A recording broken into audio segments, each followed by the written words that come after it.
Court સંકુલમાં એક ચોંકાવનારી ઘટના સામે આવી છે, જ્યાં વકીલોની કારને પ્રવેશ પર પ્રતિબંધ છે અને જ્યુડિશિયલ ઓફિસરો માટે અલગ રોડ અને પાર્કિંગ ઝોન ફાળવવામાં આવેલ છે। ત્યારે ત્યાં જ એક લિસ્ટેડ બુટલેગર પોતાની પોલીસ સિમ્બોલવાળી કારને વટની સાથે જજીસ પાર્કિંગમાં ગેરકાયદેસર રીતે પાર્ક કરી દીધી હતી। ત્યારે ઘટના ત્યારે બહાર આવે છે જ્યારે મુખ્ય જિલ્લા સરકારી વકીલ નયન સુખડવાલાએ જોયું કે તેની જગ્યામાં અજાણી કાર ઊભી છે। ત્યારે તપાસ કરતા સામે આવે છે કે આ કાર અશોક ઉર્ફ ડોકુ ચંપકલાલ રાણા નામના સુરતના જાણીતા બુટલેગરની છે, જેના સામે શહેરના 19 જેટલા પોલીસ મથકોમાં દારૂબંધીના ગુના નોંધાયેલા છે।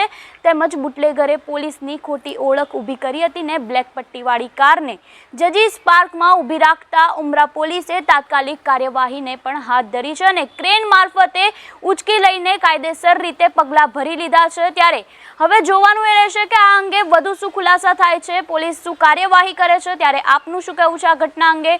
અમને કમેન્ટ બોક્સમાં આપના મંતવ્યો જરૂરથી જણાવજો।